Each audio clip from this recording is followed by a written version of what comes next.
Hello guys, ரீசெண்டாக ட்ரெண்டில் போயிட்டுருக்க இந்த மாதிரி வீடியோட பேக்ரவுண்டில் எப்படி டெக்ஸ்ட் அனிமேஷன் ஆட் பண்ணலான்னு கன்ஃபியூஸ்டாக இருந்தீங்க அப்படின்னா டோன்ட் க்ரீன் ஸ்க்ரீன் யூஸ் பண்ணாமல் உங்களோட வீடியோட பேக்ரவுண்ட் எப்படி ரிமூவ் பண்ணுறதுன்னு, ஸ்மூத் டெக்ஸ்ட் அனிமேஷன் எப்படி ஆட் பண்ணுறதுன்னு டீட்டெயிலாக லேர்ன் பண்ணுறோம்.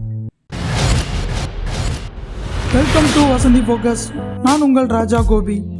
DaVinci ஓப்பன் பண்ணி உங்களோட ஃபுட்டேஜை டைம்லைனில் இம்போர்ட் பண்ணிக்கோங்க. நெக்ஸ்ட்டு நீங்கள் உங்களுக்கு எந்த இடத்துல பேக்ரவுண்டை ரிமூவ் பண்ணிட்டு டெக்ஸ்ட் அனிமேஷன் ஆட் பண்ண நினைக்கிறீங்களோ அங்கே உங்களோட ஏரோ மார்க்கை செட் பண்ணிட்டு இங்கே மேலே பார்த்தீங்க அப்படின்னா மார்க் அப்படிங்கிற ஒரு டூல் இருக்கும். இதை மார்க் பண்ணிவிட்டு இப்போ நம்ம மார்க் பண்ண இதை ஆல்ட் கிளிக் பண்ணி இப்படி நீங்கள் மூவ் பண்ணிங்க அப்படின்னா உங்களுக்கு அது எவ்வளோ டியூரேஷன் நமக்கு வேணும் இன் அண்ட் அவுட் அப்படின்னு சொல்லி நீங்கள் செட் பண்ணிக்கோங்க. நெக்ஸ்ட்டு நீங்கள் டேரெக்டாக டெலிவரி பேஜ் வந்துட்டு டெலிவரி பேஜில் நம்ம மார்க் பண்ண இடத்த மட்டும் இன் அண்ட் அவுட் கொடுத்து செட் பண்ணிக்கோங்க. In and out. நெக்ஸ்ட்டு நீங்கள் இதுக்கு சேவ் ஆகிறதுக்கு ஒரு லொக்கேஷனை செலக்ட் பண்ணி கொடுத்துட்டு ஆட் டு ரெண்டர் கொடுத்துருங்க. ஒன்ஸ் ரெண்டராகி முடித்ததுக்கப்புறம் இப்போ வந்து நம்ம இதை வந்து DaVinciயில் பண்ணணும் அப்படின்னா நம்ம DaVinciயில் வந்து மேஜிக் மாஸ்க் அப்படிங்கிற ஒரு டூல் வச்சு தான் பண்ண முடியும். அது வந்து ஃப்ரீ வெர்ஷன் இருக்கிறவங்களுக்கு ஒர்க் ஆகாது, பெய்ட் வெர்ஷனுக்கு மட்டும் தான் ஒர்க் ஆகும். அதனால் நம்ம இப்போ வந்து இது ஆஃப்டர் எஃபெக்ட்ஸில் நம்ம இதை பண்ண போகிறோம். ஆஃப்டர் எஃபெக்ட்ஸை ஓப்பன் பண்ணிட்டு நம்ம DaVinciயில் எக்ஸ்போர்ட் பண்ண ஃபுட்டேஜை ஆஃப்டர் எஃபெக்ட்ஸில் இம்போர்ட் பண்ணிக்கலாம். இம்போர்ட் பண்ண கிளிப்பை ட்ராக் அண்ட் ட்ராப் பண்ணி டைம்லைனில் ப்ளேஸ் பண்ணிட்டு இப்போ நீங்கள் பார்த்தீங்க அப்படின்னா இது வந்து காம்போசிஷன் டைம்லைனில் இருக்குது. இதை வந்து நம்ம லேயர் டைம்லைனுக்கு சேஞ்ச் பண்ணணும். அதுக்கு நம்ம என்ன பண்ணலாம் அப்படின்னா நம்ம இங்கே இருக்க நம்ம லேயரை டபுள் கிளிக் பண்ணோம் அப்படின்னா நமக்கு லேயர் டைம்லைனுக்கு சேஞ்ச் ஆகிடும். நெக்ஸ்ட்டு நீங்கள் நம்ம என்ன டூலை வச்சு பேக்ரவுண்டை ரிமூவ் பண்ண போகிறோம் அப்படின்னா இங்கே மேலே பார்த்தீங்க அப்படின்னா ரோட்டோ ப்ரெஸ் அப்படிங்கிற ஒரு டூல் இருக்கும். இந்த டூல் நம்ம செலக்ட் பண்ணிவிட்டு நம்மளோட சப்ஜெக்டை ரஃபாக செலெக்ஷன் மட்டும் இப்படி பண்ணிவிட்டீங்க அப்படின்னா நமக்கு ஆட்டோமேட்டிக்காக அதை செலக்ட் ஆகிடும். இப்போ நமக்கு இந்த மாதிரி அன்செலக்டில் இருக்கிறதெல்லாம் வந்து நம்ம பார்த்து செலக்ட் பண்ணிக்கலாம். நல்லா ஜூம் பண்ணி அக்யூரேட்டாக செலக்ட் பண்ணிக்கோங்க.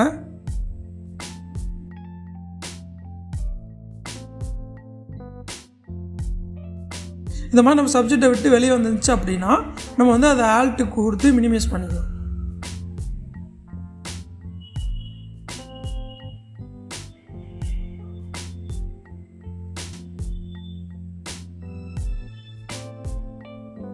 ஒன்ஸ் நம்ம சப்ஜெக்ட் எல்லாம் கரெக்டாக செலக்டில் இருக்கான்னு செக் பண்ணிவிட்டு இங்கே இருக்க இந்த ப்ரீஸ் பட்டனை நம்ம கிளிக் பண்ணோம் அப்படின்னா ஆட்டோமேட்டிக்காக அதுவாகவே ட்ராக்கிங் ஆகிடும். ஒன்ஸ் ட்ராக்கிங் ஆகி முடித்ததுக்கப்புறம் ஒன் டைம் நீங்கள் நல்லா செக் பண்ணிக்கோங்க. இப்போ வந்து நம்ம லேயர் டைம் லைனில் இருக்கிறோம். இப்போ நம்ம காம்போசிஷன் டைம் லைனுக்கு வந்தோம் அப்படின்னா நம்மளோட பேக்ரவுண்ட் வந்து ரிமூவ் ஆகிருக்கும். நெக்ஸ்ட்டு நம்ம இப்போது சாலிட் லேயர் ஆட் பண்ண போகிறோம். அதுக்கு நம்ம இங்கே வந்து ரைட் கிளிக் பண்ணி நியூ சாலிட் அப்படின்றப்போ அதை கிளிக் பண்ணிட்டு க்ரீன் கலர் நம்ம சூஸ் பண்ணிக்கலாம். சூஸ் பண்ணிட்டு ஓகே கொடுத்துருங்க. இப்போ நமக்கு ஒரு க்ரீன் கலர் சாலிட் நோட் கிடச்சிருக்கும்.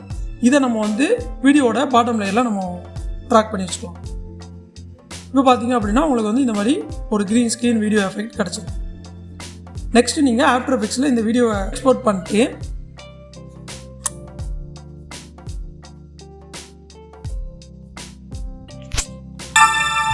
அகைன் நம்ம DaVinci ஓப்பன் பண்ணிட்டு நம்ம ஆஃப்டர் எஃபெக்ட்ஸில் எக்ஸ்போர்ட் பண்ண அந்த வீடியோவை DaVinciயில் இம்போர்ட் பண்ணிக்கலாம். இம்போர்ட் பண்ணிட்டு அந்த கிளிப்பை ட்ராக் அண்ட் ட்ராப் பண்ணி டைம்லைனில் ப்ளேஸ் பண்ணிட்டு நம்ம மார்க் பண்ண அந்த இடத்துல கரெக்டாக ப்ளேஸ் பண்ணிக்கோங்க. அந்த இடத்துல கரெக்டாக மார்க்கிங்கில் ப்ளேஸ் பண்ணிக்கோங்க. நெக்ஸ்ட்டு இப்போ நம்ம அந்த க்ரீன் ஸ்க்ரீனை மட்டும் ரிமூவ் பண்ணிட்டோம் அப்படின்னா நமக்கு வந்து பேக்ரவுண்ட் ரிமூவ் ஆகிடும். அதுக்கு நம்ம ரைட் கிளிக் பண்ணி நியூ ஃபியூஷன் கிளிப் கொடுத்துடலாம். டேரெக்டாக நீங்கள் ஃபியூஷன் பேஜ் வந்துட்டு ஃபியூஷன் பேஜில் ஷிஃப்ட் பேஸ் பார் கொடுத்தீங்க அப்படின்னா செலக்ட் டூல் பார் ஓப்பன் ஆகும்.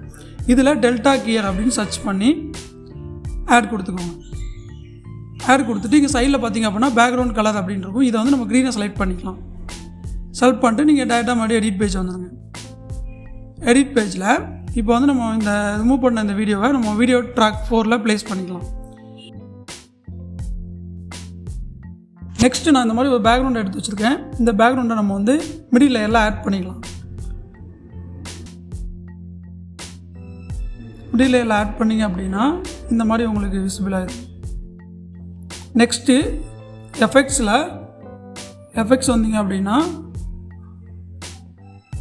நாய்ஸ் டிஸ்ட்ராக்ஷன் அப்படிங்கிற ஒரு எஃபெக்ட்ஸ் இருக்கும். அந்த எஃபெக்ட் அப்படியே நம்ம ட்ராக் அண்ட் ட்ராப் பண்ணி ப்ளேஸ் பண்ணிக்கலாம் அந்த பேக்ரவுண்டில். நெக்ஸ்ட் இங்கே வந்தீங்க அப்படின்னா டீட்டெயில் அப்படின்னு இருக்கும். டீட்டெயிலோட வேல்யூவை ஃபுல்லாக 0 பண்ணிட்டு நம்ம இப்போ வந்து பிரைட்னஸில் கீ ஃப்ரேம் வச்சு வேல்யூ பண்ண போகிறோம். ஸ்டார்டிங்கில் ஒரு கீ ஃப்ரேம், அகைன் எண்டில் ஒரு கீ ஃப்ரேம் ஆட் பண்ணிட்டு பிரைட்னஸோட வேல்யூவை கொஞ்சம் இன்க்ரீஸ் பண்ணிக்கலாம். இப்போ நீங்கள் ப்ளே பண்ணி பார்த்தீங்க அப்படின்னா உங்களுக்கு இந்த மாதிரி ஒரு ஜூமிங் எஃபெக்ட் கிடச்சிருக்கும். நெக்ஸ்ட்டு நம்ம இந்த பேக்ரவுண்ட் லேயர் வந்து ஸ்டார்டிங்கில் வந்து இந்த மாதிரி இடமுறைக்க செட் பண்ணிட்டு கீழே உள்ள நம்ம வீடியோட பாட்டம் லேயரை Ctrl P கொடுத்து ஃப்ளிப் பண்ணிக்கலாம். ஃப்ளிப் பண்ணிட்டு பேக்ரவுண்ட் வந்து கொஞ்சம் மூவ் பண்ணி வச்சுக்கலாம். இப்போ அகைன் நம்ம பேக்ரவுண்டோட ஸ்டார்ட் ஆகிற மாதிரி இடத்துல ஏரோ மார்க்கை ப்ளேஸ் பண்ணிட்டு Ctrl P கொடுத்து மறுபடியும் ஃப்ளிப் பண்ணிக்கலாம். நெக்ஸ்ட்டு இதோட ஸ்டார்டிங்கில் வந்து இங்கே இன்ஸ்பெக்டரில் கிராப்பிங் வந்தீங்க அப்படின்னா கிராப்பிங்கில் டாப்பில் ஸ்டார்டிங்கில் அந்த கீ ஃப்ரேம் ஆட் பண்ணிட்டு அகைன் அதோட எண்டில் ஒரு கீ ஃப்ரேம் ஆட் பண்ணி அதோட வேல்யூவை ஃபுல்லாக இன்க்ரீஸ் பண்ணிடலாம். இப்போ நீங்கள் ப்ளே பண்ணி பார்த்தீங்க அப்படின்னா நம்மளோட வீடியோட பேக்ரவுண்ட் ரிமூவ் ஆகி நமக்கு வந்து இந்த மாதிரி பேக்ரவுண்ட் விசிபிள் ஆகிற மாதிரி இருக்கும். நெக்ஸ்ட்டு இப்போது நம்ம டெக்ஸ்ட் எஃபெக்ட்ஸ் ஆட் பண்ணோம். எஃபெக்ட்ஸில் டைட்டில்ஸ் வந்துட்டு இதில் நம்ம கஸ்டம் டைட்டில் எஃபெக்ட் ஆட் பண்ணிக்கலாம்.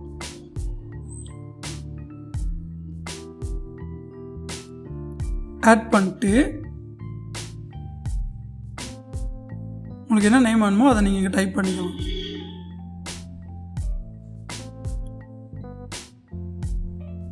டைப் பண்ணிட்டு இதோட கலரை வந்து நான் ரெட்டு சூஸ் பண்ணிக்கிறேன். உங்களுக்கு என்ன கலர் வேணுமோ அதை சூஸ் பண்ணிக்கலாம். நெக்ஸ்ட்டு இன்ஸ்பெக்டரில் வந்துட்டு சைஸ் அட்ஜஸ்ட் பண்ணி உங்களுக்கு எந்த இடத்துல ப்ளேஸ் ஆகணுமோ ப்ளேஸ் பண்ணிக்கோங்க. அகெயின் நீங்கள் டைட்டிலில் வந்துட்டு இங்கே பார்த்தீங்க அப்படின்னா ட்ரான்ஸ்ஃபார்ம் அப்படின்னு இருக்கும். இதில் நேரம் நீங்கள் கீழே வந்தீங்கன்னா சைஸ் அப்படின்னு இருக்கும். இதில் ஒய் வேல்யூவை மட்டும் நம்ம கொஞ்சம் இன்க்ரீஸ் பண்ணிக்கலாம். நெக்ஸ்ட்டு இப்போது இங்கே சைடில் பார்த்தீங்க அப்படின்னா ஃபீஸ் ஒன் பேஜ் ஐக்கான் இருக்கும். இதை கிளிக் பண்ணிங்க அப்படின்னா டைரெக்டாக நமக்கு ஃபீஸ் ஒன் பேஜில் வந்துடும். இங்கே சைடில் பார்த்தீங்க அப்படின்னா டெக்ஸ்ட் அப்படிங்கிறதுல கீழே வந்தீங்க அப்படின்னா ரைட் ஆன் அப்படிங்கிற ஒரு ஆப்ஷன் இருக்கும். இதில் வந்து நம்ம ஸ்டார்டிங்கில் ஒரு கீ ஃப்ரேம் ஆட் பண்ணிட்டு அகெயின் ஒரு 5 ஃப்ரேம் தள்ளி இன்னொரு கீ ஃப்ரேம் ஆட் பண்ணிட்டு இதோட வேல்யூ ஃபுல்லாக 0 பண்ணிடலாம். இப்போ நீங்கள் ப்ளே பண்ணி பார்த்தீங்க அப்படின்னா இந்த மாதிரி உங்களுக்கு ஒரு ரைட் ஆன் எஃபெக்ட் கிடச்சிருக்கும். நெக்ஸ்ட்டு ஷிஃப்ட் பேஸ் பார் கொடுத்துட்டு சாஃப்ட் க்ளோ அப்படின்னு சர்ச் பண்ணிக்கோங்க. சர்ச் பண்ணிங்க அப்படின்னா இந்த மாதிரி நோட வரும். சாஃப்ட் க்ளோ நோட ஆட் பண்ணிட்டு இங்கே சைடில் கெயினோட வேல்யூவை மட்டும் உங்களுக்கு வேணுங்கிற அளவுக்கு அட்ஜஸ்ட் பண்ணி வச்சுக்கோங்க. நெக்ஸ்ட் அகைன் இதில் ஒரு ஜூமிங் எஃபெக்ட் கொடுத்தா நல்லாயிருக்கும். அதே என்ன பண்ணலாம் அப்படின்னா அகைன் ஷிஃப்ட் பேஸ் பார் கொடுத்துட்டு டிவிஇ அப்படிங்க சர்ச் பண்ணிக்கோங்க. இப்போது நோடு வரும். இந்த டிவிஇ நோடை மட்டும் ஆட் பண்ணிட்டு இங்கே சைடில் பார்த்தீங்க அப்படின்னா இசட் மூவ் அப்படின்னு ஒரு ஆப்ஷன் இருக்கும். இதில் வந்து நம்மளோட ரைட் ஆன் ஐ எஃபெக்ட் முடிகிற அந்த இடத்துல ஒரு கீ ஃப்ரேம் ஆட் பண்ணிட்டு நம்மளோட எண்டு ஃப்ரேமில் ஒரு கீ ஃப்ரேம் ஆட் பண்ணி இதோட வேல்யூ கொஞ்சம் கம்மி பண்ணிக்கலாம். இப்போ நீங்கள் ப்ளே பண்ணி பார்த்தீங்கன்னா உங்களுக்கு இந்த மாதிரி ஒரு எஃபெக்ட் அச்சீவ் ஆகிருக்கும். இந்த எஃபெக்டை நம்ம இன்னும் ஸ்மூத் பண்ணுறதுக்கு இங்கே மேலே பார்த்தீங்க அப்படின்னா ஸ்ப்ளைன் அப்படின்னு இருக்கும். ஸ்ப்ளைனை கிளிக் பண்ணிட்டு இங்கே டெம்ப்ளேட் அப்படிங்கிறது வந்து அன்செக்கில் இருக்கும். அதை செக் பண்ணிட்டு உங்களோட எல்லா கீ ஃப்ரேமும் செலக்ட் பண்ணி இங்கே சைடில் ஸ்மூத் கொடுத்துக்கோங்க. அகைன் டிவிஇ அதையும் நம்ம அன்செக்கில் இருக்கும். அதையும் செக் பண்ணிட்டு ஸ்மூத் கொடுத்துக்கலாம்.